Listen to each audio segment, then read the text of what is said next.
We're on. Are you sure we're live? I wanted to get in there first this week. We are live. So we're coming to you live here from our office, our home studio in up here on the sunny Gold Coast. God's country, mate. God's country, it is.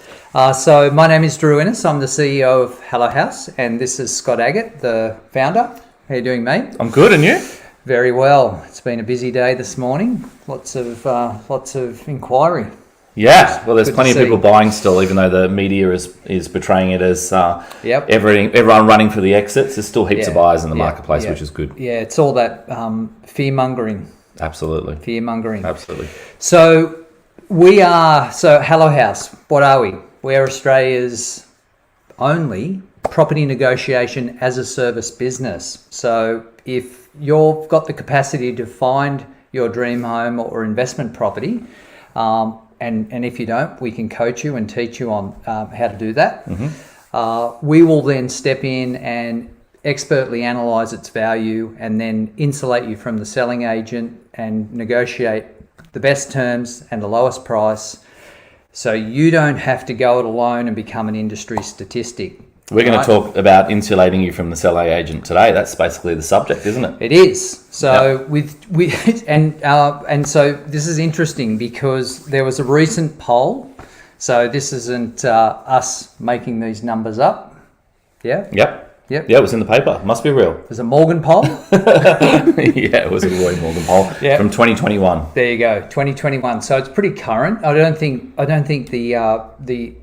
things would have improved dramatically from then. So this poll states that there's just a 5% approval rating from the Australian public regarding real estate agents. So I've said this before, mate. I think over the 20 years that I was an estate agent, that they do these reports every year, and I think we were below sex workers for most of that 2 decades. Yeah, right. In terms of a trusted industry. There you go. Yeah. So it's I don't think it's going to change anytime soon, unfortunately, and we're going to talk about why that rating is particularly low and what buyers are going to come up against and what it all means. Yeah, and just, again, just to clarify, anything that we talk about on our Get Buy Ready show or that, we write, you hear from us, this is not us having a negative take on the real estate agents because they play a pivotally important role. But the reality is we want you to be buy ready. We want you to win. We want you to be securing properties on your terms, not theirs. And of course, I'm focused on the negative aspects that are going to come up against buyers, and we want to highlight those so that we can easily navigate around them to get the best possible outcome. So it's not every agent, but it is just, unfortunately, it happens in the vast majority of transactions in Australia. And a lot of it, or most of it, is behind the scenes. Most buyers don't even understand it's happening to them. Yep. And, we hear this all the time, Drew. People will say, I went it alone and I bought really well. I saved 20 grand. And Arnie Beryl bought last week and she screwed the agent down 50 grand and got a great deal. But buyers will never understand how much money they left on the table because agents are trained at fleecing you while you're smiling. Yeah. Yep. They create a fantastic atmosphere as best they can to get you to transact in the fastest possible time frame. Yep. But of course, they're pegged to the result. So unlike other sales industries where, of course, the salesperson wants to close the deal, not only does the estate agent want to do the deal as fast as possible to suit their sellers and their own agenda, but they also want to get you to pay the most money because they're typically on a scaled or a performance fee. The more you spend, the more they get paid. So it's not aligned for you to get the best result, and that's why you need to be aware of those games that are happening, possibly that you can't even see. Yeah, perfect. So we're going to do a deep dive into a number of things here. So bait advertising is one. We're going to talk about price positioning. Yep. Two. Pressure tactics, and even agents that are holding offers that don't even exist. That can't be happening. Oh, you wouldn't be surprised. Yeah. Come on, mate. You live a day in my shoes, and you see all the games that go on behind the scenes. You get to sit next to me and hear me laughing at all the throwaway lines that are used against us, that I kind of deflect and smash on behalf of the buyers to make sure we get the best deals. Exactly. All right. Well, let's dive in. Let's put a bit of meat on the bone here, mate. Sure.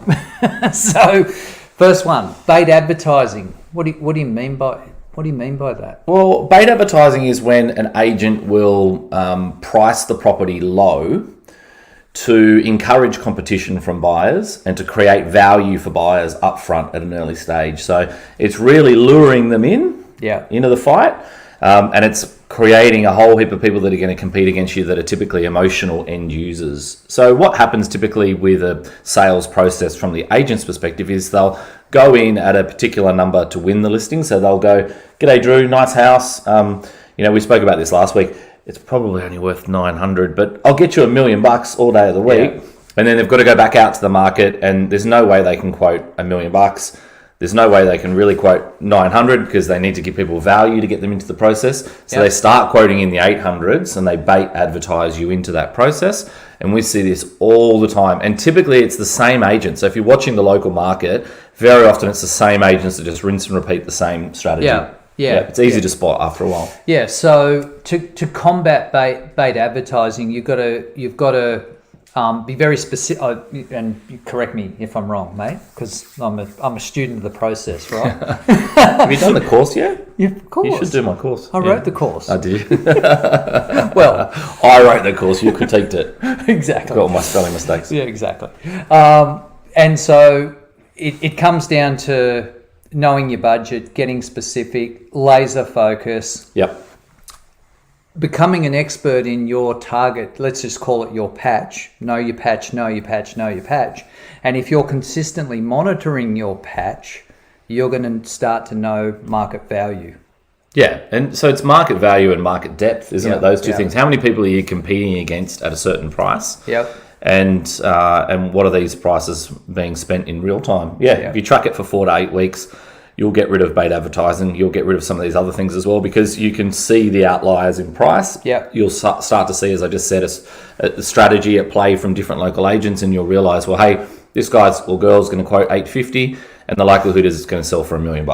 Yeah. Yep. So you won't get sucked into those games, and you won't make value decisions on the run based on what the agent's telling you, because you'll fall back on your own intimate knowledge of the market. Yeah. Or you could go to our website, baitadvertising.com, and follow our trackers. Man, I haven't paid for that domain name yet, so just don't put that out there just yet. Okay. Yeah. Hold off. Yeah. Hold on. All right. So let's dive in. Price positioning. Well, it's kind of the reverse of bait advertising, really, because what happens in that situation is an agent will go, the example that I just used just before, property's worth $1 million. They don't think they can quote 900 or 850 because it's just too big a gap to get to where they told the owner it was worth, or possibly where the very high owner's expectations are. So they'll do the reverse of it. So rather than quote it at a low price, they'll put it at a high price. They might put it at $1,050,000 or $1,030,000 or something like that. And then they'll build a story around why it's worth that. And very often they'll use a scenario to say, look, we've just rejected 970 or 960. It's not enough to buy it. That buyer's still there. And they're basically creating a false floor to give you confidence as a buyer that it is worth that high price. So it's kind of the reverse of bait advertising, and almost always it's used with a bullshit offer, a fake offer. Yeah, awesome. Mate, there's a comment. There's a comment here. The real reason is at the end of the industry, all you need is a 3-week course. It's a joke. Yes. There you go. Yep. It is a low barrier to entry to become a real estate agent. Thanks, James. Yep. It is. Yep.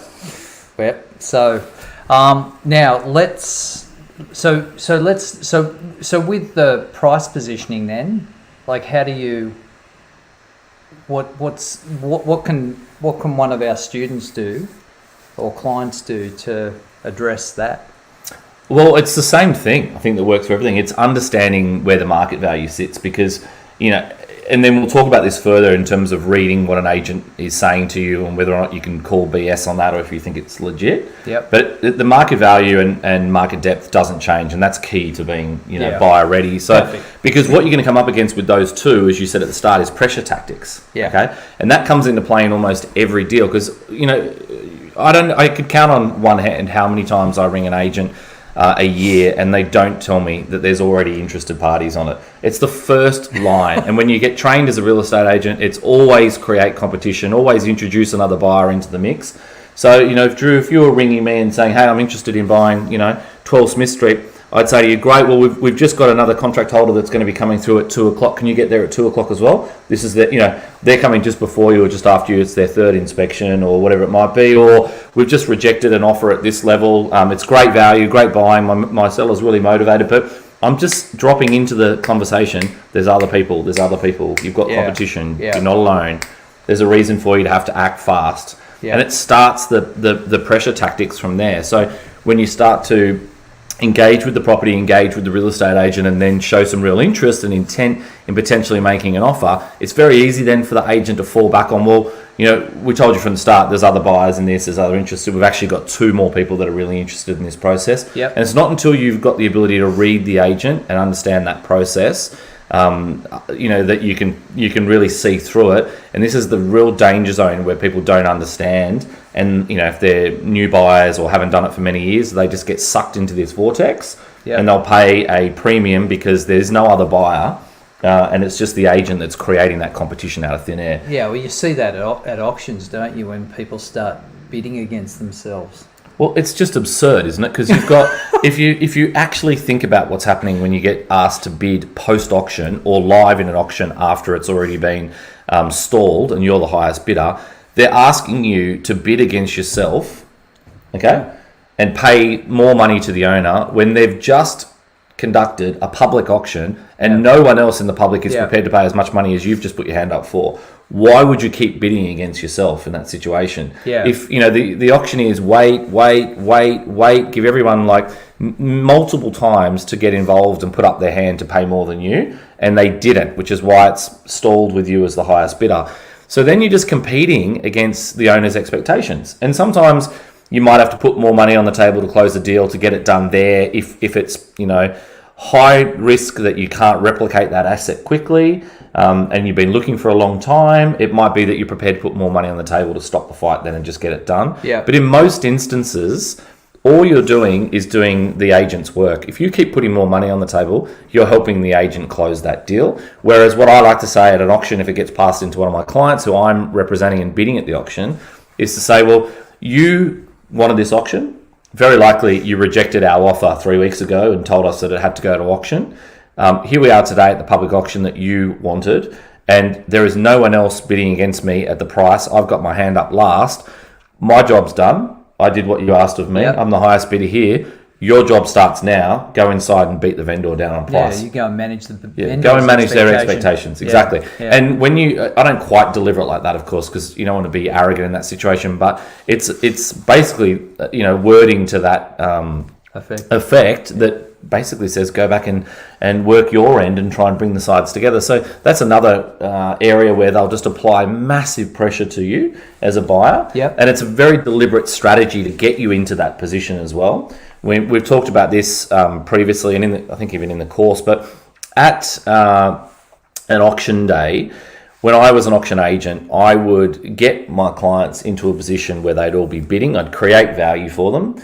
When it got to that situation where the highest bidder was stalled at a certain point, I'd already given my auctioneer instructions prior to that to not sell the property, even if we'd passed reserve. So I would wait and I'd go to the buyer and say, look, we're not quite there yet, even if we were 150 grand past the reserve. And I'd go in and seek instructions from the seller. My auctioneer knew this, so he would be telling a joke or doing something to keep the crowd entertained, try and lighten the energy. And he'd also be breaking it down to small chunks to make it really stomachable for people to keep bidding. Yep. It's less than a cup of coffee a day, whatever little stupid throwaway joke like that to try and lessen the value of you putting your hand up for 25 grand or 20 grand increments. Less than a coffee. Exactly. But what I'd be doing is I'd be going back and forth between the lead buyer and the owner inside, basically doing a negotiation, but they don't know that we've already passed the reserve. So the owners would be inside. I wouldn't even be talking to them. I'd just pretend to go in and out, and I'd work that buyer up, and they'd spend more money than they needed to, and they were bidding against themselves. So I wanted that pressure scenario. I created that deliberately, And that's what a lot of the auction agents are doing. Good auction agents understand how to work that system really well. And that's why we keep saying, like, don't queue up to pay an emotive premium at auction. Don't pay retail. Control the negotiation much earlier in the process if you can. Not every property can be sold prior. Some, it might be a divorce, it might be deceased estate. There's multiple reasons why it might have to go to auction. But if it's a standard sale campaign with a mum and dad or whoever that's selling the property, lots of agents will tell you no, it can't be bought prior. But 98% of the time, that's just them controlling the narrative because they want you under that pressure. Yeah, perfect. I'm going to insert an ad here. Is that okay? Sure, go for it. So the ad is, this is a real life scenario where I've been just recently talking to a client over the course of the last couple of weeks, or at least following up, and they found their ideal property, their target property. They're an industry statistic, so they've missed now consistently and over 12 months, and so the auction's just around the corner. They've found the property, and they were concerned that they were too late to the party with us to represent them, which is absolutely crazy, right? Because even though it's only a week to go, we could there's absolutely no reason why we can't take charge now, right? Analyze, step in, totally find out what the vendor's motivations are really for selling, and try and secure that property before auction. So I just wanted to sort of insert that there because it's relevant right now to exactly what we're thinking about, because there may be people that watch the recording of this call and be thinking, oh, I'm a long way down the track in my transaction. Is it too late to get Hello Haus to the party to help me secure that dream home? Well, we bought 3 weeks ago in Clayfield prior to auction for some clients in Brisbane. We tried to buy it about 2 weeks before that, and the agent said, no, I've got too many buyers, we're going to auction. It's going to be a competitive, race, blah, blah, blah. Of course, they can't quote price in Brisbane, so we had no idea of the expectations of where the seller was, but we knew exactly what it was worth in terms of market value to us. Yep. So we had a lot of comparable sales evidence, and we understood what was happening in that marketplace right then. But as we got closer to the auction day, I had another go. So I rang the agent and said to her, we really want to buy this. We're actually under offer on another property just down the road, and we're trying to make the decision on whether we buy that or buy yours.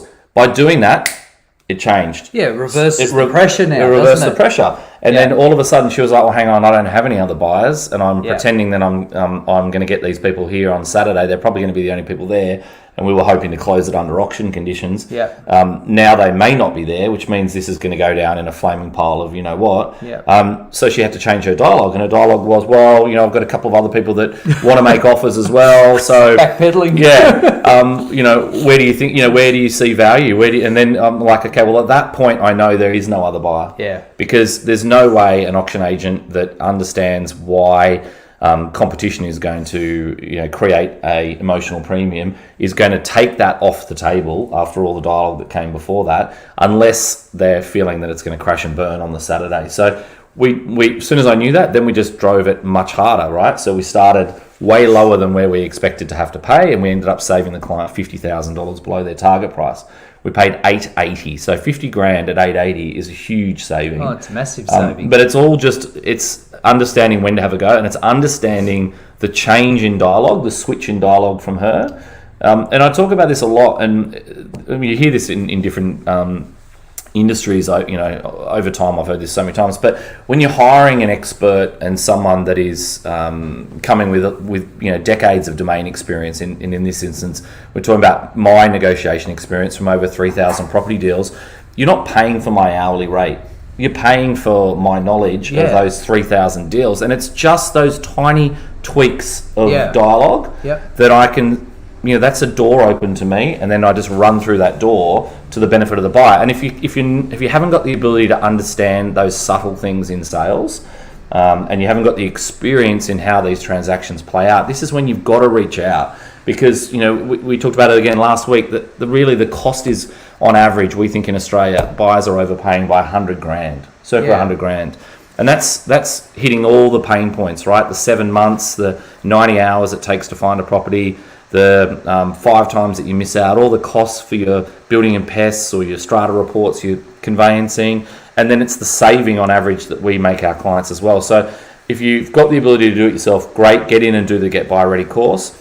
If not, or even if you've been through that course and you realise, hey, I'm not at that level, I haven't had that level of experience, and I don't understand those subtle changes in dialogue when you're talking to sales agents, then that is the time to put your hand up and reach out, be smart about it, and be one of those buyers that doesn't become a statistic and one that saves some money.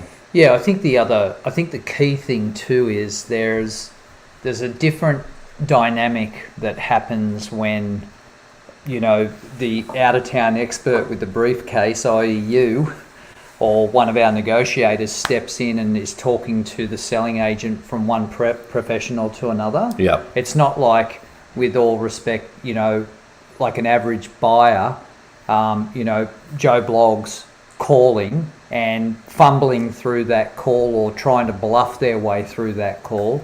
Now all of a sudden you've got an expert talking directly to an expert, and there's that unspoken sort of, I suppose, rapport that's there that an average buyer will never get with a selling agent. And you don't get two bites at that cherry. No. That's the problem, and that's why so many people miss so often, is because they don't appreciate the urgency. So if an agent generally says, we've got other offers coming and they're here or they're about to be here in an hour, then you've got to get your skates on. There's no point preparing for the auction on Saturday if it's going to sell at 2 o'clock on Thursday afternoon. But if you don't understand those nuances, that you've got to rush or there is no rush, then that's when you get caught out and there's no second chance. Like if you've missed that opportunity, you may have just cost yourself in that instance $50,000. Yeah. Even when you go to the auction and you perceive that you buy it well for $930, because that's still less than what we thought it was worth.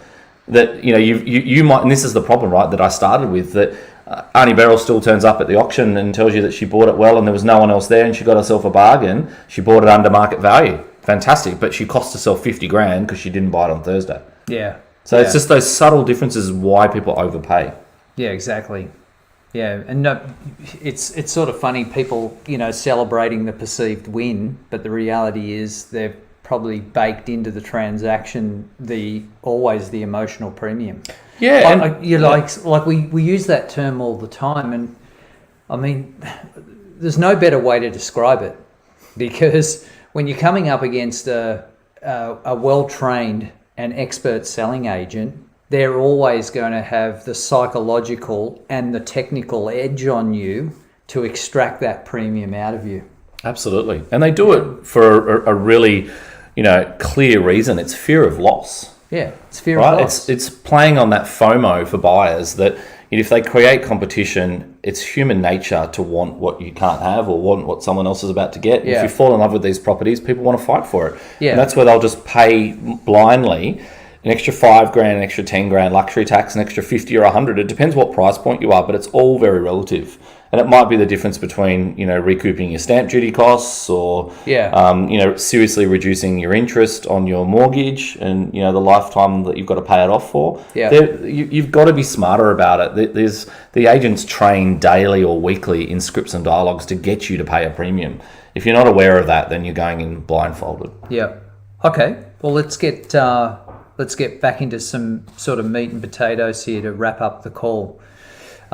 What are your sort of words of wisdom in relation to the topics that we've discussed today? I think to close on this, just to give you some takeaways, is it's really about asking great questions to the agents, and it's about being a really good listener. So if you're aware of the games that the agents are going to play before you go and start the process, then you'll be open-minded and you'll be listening to when those certain lines are said to you. Yep. So you can navigate around those or have an answer to counteract those on the run, rather than having to deal with it days or weeks later and potentially miss a property or overpay. Yep. And ask questions, you know, that give you some colour around the story. So, you know, does their storytelling change? Like, often agents will say to me, oh, there's a buyer coming in at X, and then a week later we'll speak to them, oh, there's a buyer coming in at Y, and I'll be like, well, where was the buyer that was coming in at X? Like, they don't remember what they said to you because they're dealing with 20 buyers. Yeah. But I write it down.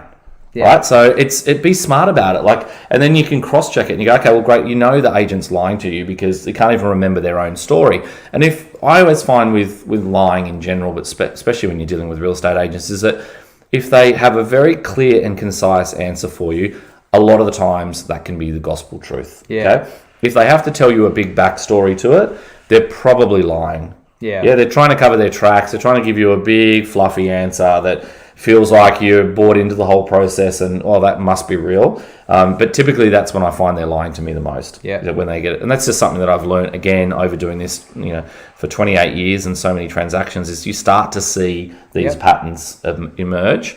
And it's when you're on the phone and you can ask those questions and you get the answers that you're expecting or unexpecting, then I know which direction it's going to go in. So if an agent might say to me, well, what's an example of this? What I'm trying to say is basically, if they use certain lines and they drop them at different points of the conversation, I know whether or not there is a buyer or if they're trying to create competition against me. Yeah. So it's just out of repetition that you hear the same lines used at the same times. And having sat in that agency for so long, I know from the reverse of that, I would say this at that point to get the highest percentage chance that the buyer is going to pay what I want. Yeah. So I'm waiting for those lines. And as soon as they say the right line to me at the right time, I know there's no buyer. Yeah. Yeah. So that you just got to be a really good listener. Yeah. So you're coming from the 28 years of experience, 3,000 plus deals, $2 billion worth of property transacted or more, and you've basically re-engineered the playbook. Yeah. Yep. And so what hope does a buyer have? Well, it's hard, right? It's hard to do it. And you're playing with, possibly the biggest financial investment of your life. So we keep harping on about this, but it's our wholehearted belief that you just need to outsource this to an expert because it's just dangerous. It's going to cost you many, many, many thousands of dollars if you get it wrong. Yeah. So, if you do feel like the agent might be telling you a furphy, ask them to prove it if they can. Sometimes they will. Sometimes they might show you a text message or a email offer or whatever from the client. They might show you a signed contract. At least it gives you some sort of clarity around the other buyer existing. Yeah. So it's just ask questions, be a good listener, and if you need to, ask for proof. And that's probably a good place to finish up today. Yeah, awesome. Okay, so if you have tuned into this call from the replay, a couple of things that you can do. Pop a comment down below if you've got any questions. So that would be the first thing. Second thing is, at the moment, we're making the find section of the Get Buyer Ready course complimentary. And so, it's like our gift to you because we want everyone to create those enhanced skills for finding their dream home. And also, it's, so you can get it's a bit of try before you buy with us, make sure that you like the cut of our jib and you understand that we're offering an enormous value within that course. So that would be the second thing. And then the third thing I'd say is, if you're in the go zone at the moment, in terms of thinking about buying your dream home or investment property, then book a complimentary strategy session with us. It's complimentary. It's not going to cost you anything. It's going to cost you maybe 15, 20 minutes of your time to allow us to understand, what your goals and objectives are property-wise. Also get a bit of a sense of the target area that you're looking at and what your budget is that you're working for. And then we're going to be able to give you at least some, impartial third-party feedback on whether you're sort of thinking realistically about the area that you're targeting. Makes sense. Yeah, and then you can learn a little bit more about our services, and that would be a great next step for you. Alrighty? Cool. Thanks, guys. So we'll see you next week. Comments below, because we want to make this as engaging as we can, and we'll address all of your comments personally. Bye for now. See you later.